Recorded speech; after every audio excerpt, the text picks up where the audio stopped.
The sun is like on me today, but it makes me feel maybe like I'm angelic or something. So I'll just go with it and squint, trudging along with this book. Someone in the comments said, "Oh, I hope the priest is Narcissus." Of course it wasn't, but that would have been cool. I guess that would take away. I guess maybe that would be too predictable, but obviously he's gonna end up back and alive because he's the main character. A little more to go.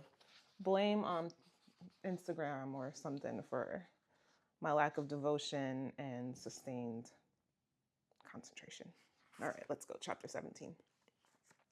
Praise be the Lord, said the priest, and placed the candlestick on the table. Goldmund murmured the response, staring straight ahead. The priest said nothing. He waited and said nothing until Goldmund grew restless and searchingly raised his eyes to the man in front of him. This man, he now saw, to his confusion, was not only wearing the habit of the fathers of Maribron, he also wore the insignia of the office of abbot. And now he looked into the abbot's face. It was a bony face, firmly, clearly cut, with thin lips. It was a face he knew. As though spellbound, Goldmund looked into his face that seemed completely formed by mind and will. With unsteady hand, he reached for the candlestick, lifted it, and held it closer to the stranger. To his eyes, he saw them and the candlestick, shook in his hand as he put it back on the table. Narcissus, he whispered almost inaudibly. The cellar began to spin around him. Oh, it was Narcissus. Oh, he didn't recognize him at first. I was wrong. Yes, Goldmund. I used to be Narcissus, but I abandoned that name a long time ago. You've probably forgotten. Since the day I took the vows, my name has been John. Goldmund was shaken to the roots of his being. The whole world had changed, and the sudden collapse of his superhuman effort threatened to choke him. He trembled. Dizziness made his head feel like an empty bladder. His stomach contracted. Behind his eyes, something burned like scalding sobs. He longed to sink into himself, to dissolve in tears, to faint. Now I'm back to wondering if he's actually going to stay alive because Narcissus maybe isn't Narcissus and he's maybe like sworn to his new job. But a warning rose from the depths of memories of his youth, the memories that the sight of Narcissus had conjured up. Once, as a boy, he had cried, had let himself go in front of this beautiful, strict face, these dark, omniscient eyes. He could never do that again. Like a ghost, Narcissus had reappeared at the strangest moment of his life, probably to save his life, and now he was about to break into sobs in front of him again. Or faint? No, no, no. He controlled himself. He subdued his heart, forced his stomach to be calm, willed the dizziness out of his head. He could not show any weakness now. In an artificially controlled voice, he managed to say, "You must permit me to go on calling you Narcissus. Oh, you must permit me to go on calling you Narcissus. Do, my friend, and don't you want to shake my hand?" Again, Goldmund dominated himself. With a boyish, stubborn, slightly ironic tone, like the one he had occasionally taken in his student days, he forced out an answer. "Forgive me, Narcissus," he said coldly and a trifle blasé. "I see that you have become abbot, but I'm still a vagrant. And besides, our conversation, as much as I deserve it, won't unfortunately last very long. Because Narcissus, I've been sentenced to the gallows, and in an hour or sooner I'll probably be hanged. I say this only to clarify the situation for you." Narcissus's expression did not change. He was much amused by the boyish boasting streak in his friend's attitude and at the same time touched. But he understood and keenly appreciated the pride that kept Goldmund from collapsing tearfully against his chest. He too had imagined their reunion differently, but he had no objection whatsoever to this little comedy. Goldmund could not have charmed his way back into his heart any faster. "Well, yes," he said, with the same pretended casualness. "But I can reassure you about the gallows. You have been pardoned." Blah, blah. I mean, I think it would have been a better story if he didn't get pardoned and he had to like reckon with death with his friend rather than being pardoned. But I mean, happy endings are nice, but I don't know. Sometimes I'm like realistic ending versus happy ending. I mean, it's all possible, right? I have been sent to tell you that and to take you away with me because you cannot remain in this city. So we'll have plenty of time to chat with each other. Now, will you shake my hand?" They shook hands, holding on for a long time, pressing hard and feeling deeply moved, but their words stayed brittle and playful for a while longer. "Fine, Narcissus. Let's leave this scarcely honorable retreat, and I'll join your retinue." Retinue? I'll join your retinue. That's why I like reading. Like, I learn new words and I get smarter. I'll join your retinue. I'll have to figure out how to incorporate that into my daily vocabulary, whatever. Or even when I hear it or read it in another book, I'll have that like a little bit of familiarity with the word. "Are you traveling back to Maria Braun?" "You are. Wonderful. How? On horseback. Splendid. Then it'll be a question of getting a horse for me." "We'll get a horse for you, Amicus, and in 2 hours we'll be on our way." "Oh, but what happened to your hands? For heaven's sake, they are completely raw and swollen and bleeding." "Oh, Goldmund, what have they done to you?" "Never mind, Narcissus. I did that to my hands myself. They had me tied up and I had to get free. It wasn't easy. Besides, it was rather courageous of you to come in here without an escort." "Hmm. Why courageous? There was no danger." "Oh, only the slight danger of being murdered by me, because that's what I had planned to do. They had told me a priest would come. I'd have murdered him and fled in his robes. A good plan." "You didn't want to die then? You wanted to fight?" "Indeed I did, of course. I would hardly guess that the priest would be you." "Still," Narcissus said hesitantly, "that was a rather ugly plan. Would you really have been capable of murdering a priest who'd come to confess you?" "Not you, Narcissus, of course, and probably no priest who wore the habit of Maria Braun. But any other kind of priest, yes, I assure you." Suddenly his voice grew sad and dark. "It would not have been the first man I've murdered." They were silent. Both felt embarrassed. "We'll talk about that some other time," Narcissus said in a cool voice. "You can confess to me someday if you feel like it. Or you can tell me about your life. I, too, have this and that to tell you. I'm looking forward to it. Shall we go?" "One moment more, Narcissus. I just remembered something. I did call you John once before." "I don't understand." "No, of course you don't. How could you? It happened quite a number of years ago. I gave you the name John, and it will be your name forever." It will be your name forever. "I was for a time a carver and a sculptor, and I think I'd like to become one again. The first statue I carved in those days was a wooden life-size disciple with your face, but his name was not Narcissus. It is John, a Saint John under the cross." He rose and walked to the door. "So you did think of me?" Narcissus asked softly. Goldmund answered just as softly, "Oh yes, Narcissus. I have thought of you, always, always." He gave the heavy cellar door a strong push, and the fallow morning looked in. They spoke no more. Narcissus took him to his guest chamber. There a young monk, his companion, was busy reading the baggage. Goldmund was given food, and his hands washed and bandaged. Soon the horses were brought out. Mounting, Goldmund said, "I have one more request. Let us pass by the fish market. I have an errand there."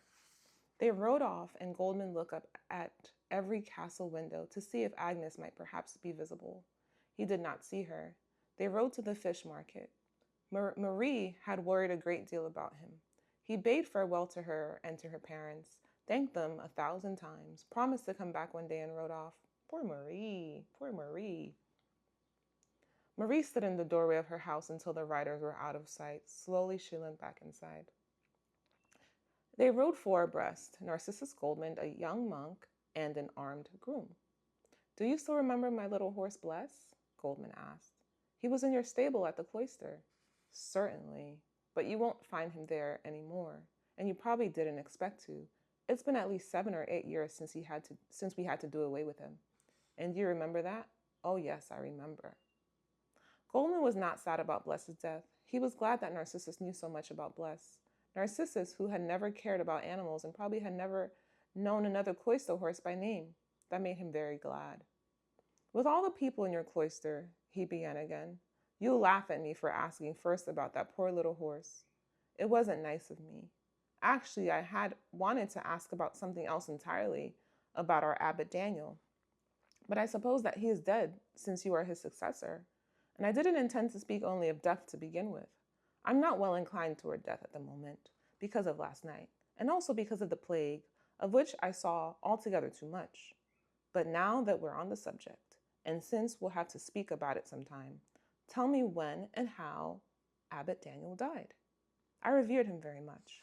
And tell me also if Father Anselm and Father Martin are still alive. I'm prepared for the worst. But I'm glad the plague spared you at last. I never imagined that you might have died. I firmly believed that we would meet again, but belief can deceive. Yep. And I was unfortunate enough to learn by experience. I could not imagine that my master Nicholas, the image carver, would be dead either. I counted on seeing him again and working with him again. Nevertheless, he was dead when I got there. At this point, I'm like, shut up, Goldmund. like the chatty person you haven't seen in a while. It's like, let me breathe. How many questions are you asking? I used to know someone who got annoyed when I asked more than one question at a time. Like, yes, yes, no, no, no, yes. Like, imagine if Narcissus answered that way. That would be funny. All is quickly told, said Narcissus. Abbot Daniel died 8 years ago without illness or pain. And how does Narcissus remember all these questions? I'm like, what, huh? I guess a summary. Maybe he'll forget one. I am not his successor. I've been abbot only for a year. Father Martin was his successor, the former head of our school. He died last year. He was almost 70. And Father Anselm is no longer with us either. He was fond of you. He often spoke of you. During his last years, he could no longer walk at all. And lying in bed was a great torture to him. He died of dropsy. Yes, and we too had the plague. Many died. Let's not speak of it. Have you any other questions? I imagine he asked that way, like, you got more questions? Ask me all these questions? Certainly, many more. Most of all, how do you happen to be here in the bishop's city at the governor's palace? That's a long story, and you'd be bored with it. It is a matter of politics. The count is a favorite of the emperor, and his executor in many matters. And at this moment, there are many things to be set to rights between the emperor and our religious order. I was one of the delegates sent to treat with the count. Our success was small. He fell silent, and Goldmund asked nothing more. He had no need to know that last night, when Narcissus had pleaded for Goldmund's life, that life had been paid for with a number of concessions to the ruthless count. They rode. Goldmund soon felt tired and difficulty staying in the saddle. After a long while, Narcissus asked, but is it true that you were arrested for theft? The count said that you had sneaked into the inner rooms of the castle, where you were caught stealing. Goldmund laughed. Well, it really looked as though I were a thief, but I had a meeting with the count's mistress. He doubtless knew that too. I'm surprised that he let me go at all. Well, he wasn't above a little bargaining. They could not cover the distance they had set themselves for that day. Goldmund was too exhausted. His hands could no longer hold the reins. They took rooms in a village for the night.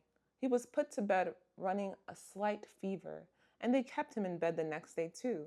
But then he was strong enough to ride on. Soon his hands were healed and he began to enjoy riding.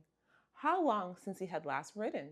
He came to life again, grew young and animated, rode many a race with the groom, and during hours of conversation, assaulted his friend Narcissus with hundreds of impatient questions. See? Calmly yet joyously, Narcissus responded. Still the calm, cool guy, right? Again, he was charmed by Goldmund. He loved these vehement, childlike questions. All asked with unlimited confidence in his own ability to answer them. One question, Narcissus. Did you also burn Jews? I wonder when this was written. I think this was in the 30s in what country? Was this written? Was he German originally? Hermann Hesse? I wonder. Burn Jews? How could we? There are no Jews where we are. All right, but tell me, would you be capable of burning Jews? Can you imagine such a possibility? No, why should I? Do you take me for a fantastic? Not fantastic, a fanatic? Why did I say fantastic? Understand me, Narcissus. I mean, can you imagine that in certain circumstances you might give the order to kill Jews or consent to their being killed? So many dukes, mayors, bishops, and other authorities did give such orders. I would not give an order of that kind. On the other hand, it is conceivable that I might have to witness and tolerate such cruelty. You'd tolerate it then? Certainly. If I had no power to prevent it, you probably saw some Jews being burned, didn't you, Goldmund? I did. Well, and did you prevent it? You didn't, you see. Goldmund told the story of Rebecca in great detail. He grew hot and passionate in telling it. And so he concluded violently, what is this world in which we are made to live? Is it not hell? Is it not revolting and disgusting? Certainly that's how the world is. Ah, Goldmund cried with indignation, and how often you told me that the world was divine, that it was a great harmony of circles with the Creator enthroned in its midst, that what existed was good and so forth. You told me Aristotle had said so, or St. Thomas. I'm eager to hear you explain the contradiction. Isn't that always the contradiction with Christianity? Like, how are we loved by this Father, but we suffer all these ills, right? Narcissus laughed. Your memory is surprising, and yet it has deceived you slightly. I have always adored our Creator as perfect, but never his creation. I have never denied the evil in the world. No true thinker has ever affirmed that life on earth is harmonious and just, or that man is good, my dear friend. On the contrary, the Holy Bible expressly states that the strivings and doings of man's heart are evil, and every day we see this confirmed anew. Very good. At last I see what you learned men mean. So man is evil, and life on earth is full of ugliness and trickery. You admit it. But somewhere behind all that, in your thoughts and books, justice and perfection exist. They exist. They can be proved, but only if they are never put to use. Okay. My phone ran out of storage, and I was really getting into it, but I'll figure out how to glue these together. Now I gotta find where I was. Oh, yeah. You have stored up a great deal of anger against us theologians, dear friend, but you have still not become a thinker. You've got it all topsy-turvy. You still have a few things to learn. But why do you say we don't put justice to use? We do that every day, every hour. I, for instance, am an abbot, and I govern a cloister. Life in this cloister is just as imperfect and full of sin as it is in the world outside. And yet we constantly set the idea of justice against original sin and try to measure our imperfect lives by it and try to correct evil and put ourselves in everlasting relationship with God. All right, Narcissus, I don't mean you. Nor did I mean that you are not a good abbot. But I'm thinking of Rebecca, of the burned Jews, the mass burials, the great death, of the alleys and rooms full of stinking corpses, of all the gruesome looting, the haggard, abandoned children, of dogs starved to death on their chains. And when I think of all that and see these images before me, then my heart aches, and it seems to me that our mothers have borne us into a hopeless, cruel, devilish world, and that it would be better if they had never conceived it, if God had not created this horrible world, if the Savior had not let himself be nailed to the cross in vain. Narcissus gave Goldmund a friendly nod. You are quite right, he said warmly. Go ahead, say it all, get it out. But in one thing you are quite wrong. You think that the things you have said are thoughts, but actually they are feelings. They are feelings of a man preoccupied with the horror of life. And you must not forget that these sad, desperate emotions are balanced by completely different ones. When you feel happy on a horse riding through a pretty landscape, or when you sneak somewhat recklessly into a castle at night to court a count's mistress, then the world looks altogether different to you, and no plague-stricken house or burned Jew can prevent you from fulfilling your desire. Is that not so? Certainly that is so, because the world is so full of death and horror. I try again and again to console my heart and to pick the flowers that grow in the midst of hell. I find bliss, and for an hour I forget the horror. But that does not mean that it does not exist. You express that very well. So, you find yourself surrounded by death and horror in the world, and you escape it into lust. But lust has no duration. It leaves you again in the desert. Yes, that's true. Most people feel that way, but only a few feel it with such sharpness and violence as you do. Few feel the need to become aware of these feelings. But tell me, besides this desperate coming and going between lust and horror, besides the seesaw between lust for life and sadness of death, have you tried no other road? Good question. What is the other road, right? Oh, yes, of course I have. I've tried art. I've already told you that among other things. I also became an artist. One day, when I had roamed the world for 3 years, perhaps, wandering almost all the time, I saw a wooden Madonna in a cloister church. It was so beautiful, the sight moved me so deeply, that I asked the name of the sculptor who carved it and searched for him. I found him. He was a famous master. I became his apprentice and worked with him for a few years. I wonder how many years have passed. It's kind of vague. It seems like obviously more than 10, right? 15 maybe? You tell me more about that later. But what has art meant to you? What has art brought to you? It was the overcoming of the transitory. I saw that something remained of the fool's play, the death dance of human life, something lasting, works of art. That's really good. That's like why I read sometimes and I need to read more. Like when I'm reading, it just, you know, the comings and goings of life are so mundane, but this feels like something. They too will probably perish someday. They'll burn or crumble or be destroyed. Still, they outlast human lives. They form a silent empire of images and relics beyond the fleeting moment.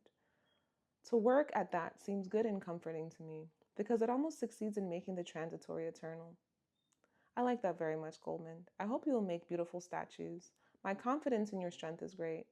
I hope you'll be my guest at Maria Braun for a long time and permit me to set up a workshop for you. Our cloister has long since been without an artist.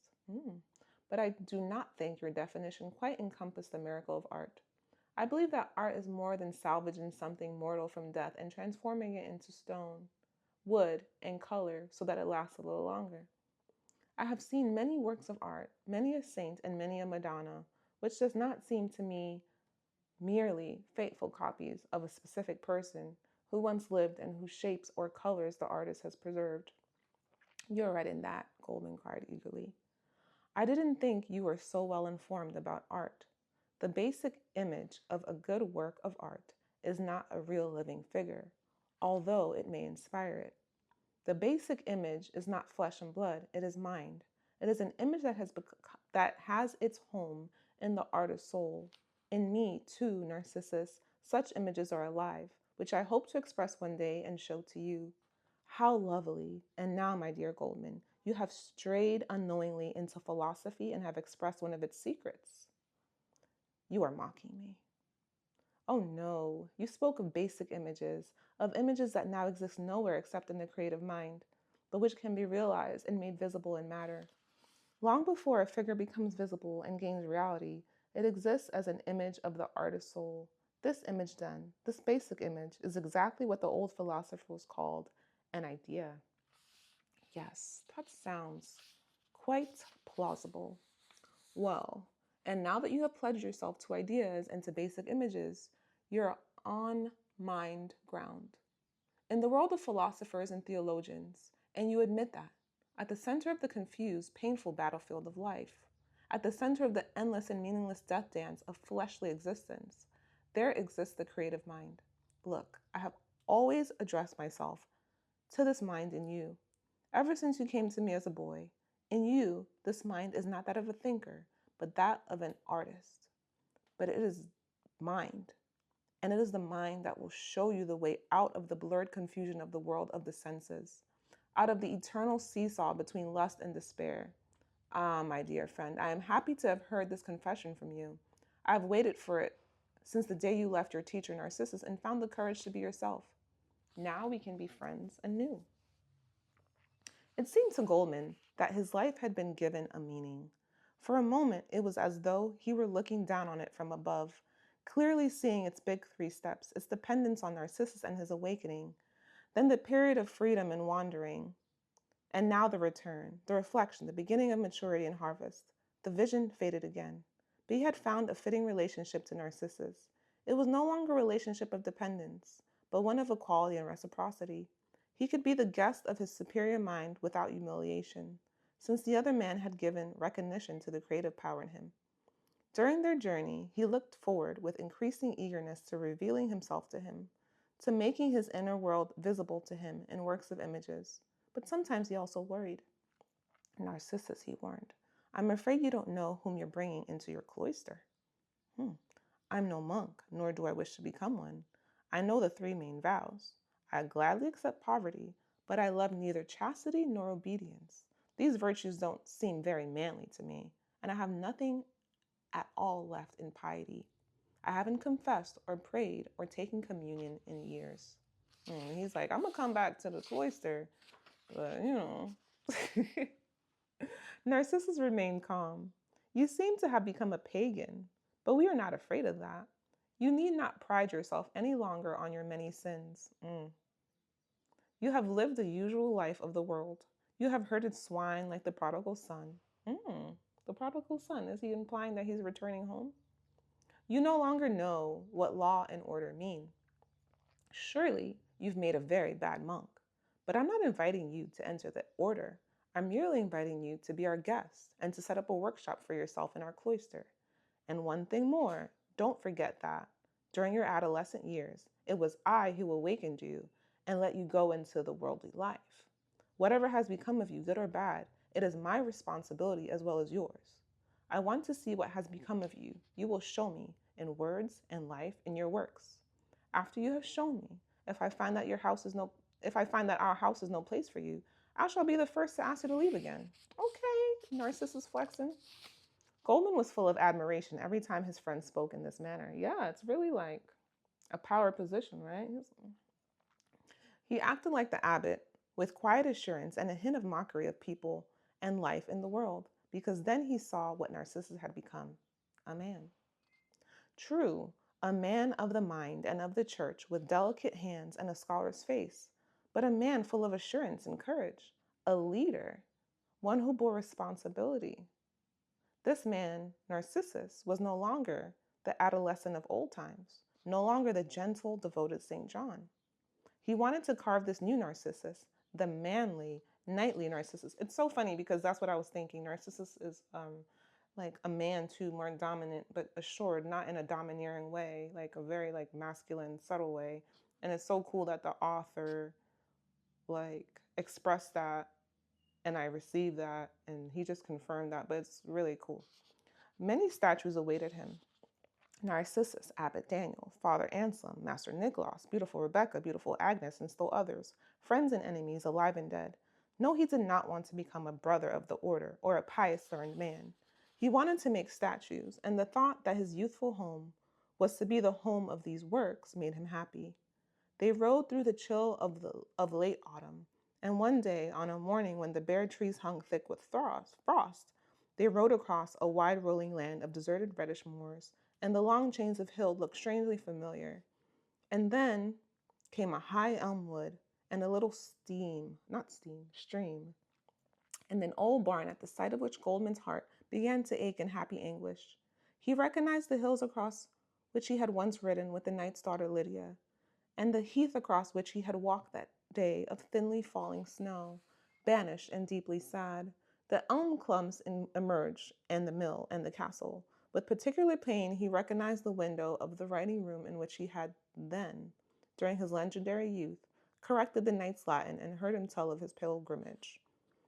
Excuse me. They rode into the courtyard. It was one of the regular stopping places of the journey. Goldmund asked the abbot not to tell anyone there his name, and to let him eat with the servants, as the groom did. That's how it was arranged. The old knight was no longer there, and neither was Lydia. But a few of the old hunters and servants were still part of the household, and in the castle a very beautiful, proud, and domineering noblewoman, Julie, lived and reigned at her husband's side. She still looked wonderfully beautiful and a little evil.